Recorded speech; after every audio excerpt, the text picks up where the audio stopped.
I'm Felicia. And I'm Giancarlo.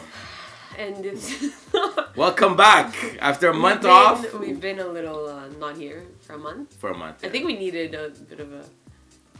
This is our review of 50 plus metal pieces. No, okay, Dragoon. Dragoon. That's really. But made with metal pieces. You're gonna want to open this up. I'm going to want to open this up. It looks really cool. Just skip ahead. We'll pretend that we're filming this. This is really cool. The pieces are amazing. We'll open them up. We're gonna see them anyway. Like I said, you can skip this. Give Felicia something. Okay, wait. My favorite part. Every game should come with. In Dragoon, players will fight for power as dragons, terrorize towns and cities, seek treasure from those pesky humans and other dragons, or simply show your might and attack others. First player to fill his lair with 50 gold wins. All components in this review are from the deluxe edition and will use a 3-player setup.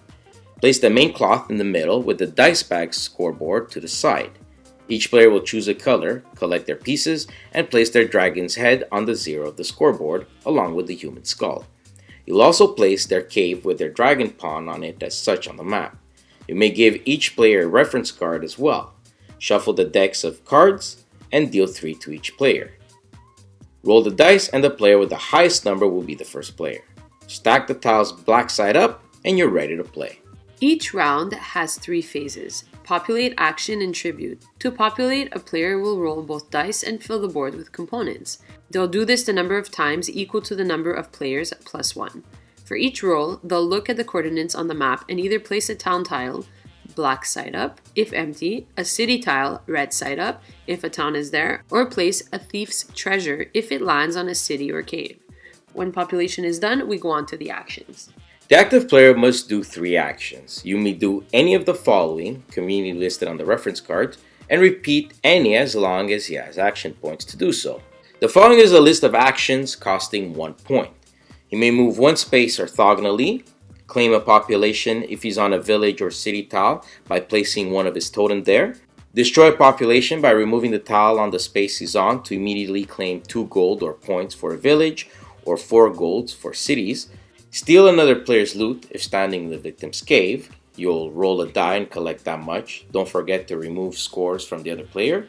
Steal gold from the thief's treasure, and if the human skull is still on the scoreboard, re-roll a new location for the treasure. And lastly, a player may discard a card to draw a new one. For 2 action points, a player may draw a card as well. Playing any of these cards is a free action and can be played after you've done all 3 actions. Combat is also a free action and happens when a dragon enters another dragon's space. This is simply done by the player rolling a die and the highest wins. Ties go to the attacker. The winner will steal 3 gold from the loser and that dragon goes back to its cave. When all players have taken their action, we move on to tribute. Players that have a token on either a village or city tile will collect gold. For each tile, they'll roll a die and gain the reward as listed on the tribute side of the reference card. If a player reaches 50 on the score track, he wins. If not, the last player on the score track decides who goes first next. And a new round begins in clockwise order until someone reaches 50 points, to declare themselves the Dragoon Lord. So we have the deluxe edition of Dragoon here, and as you can tell, the components are absolutely stunning, from production quality to design, which as well scores a huge pro point. I love the style of artwork. But given all this, it doesn't make up for a lot of cons coming up.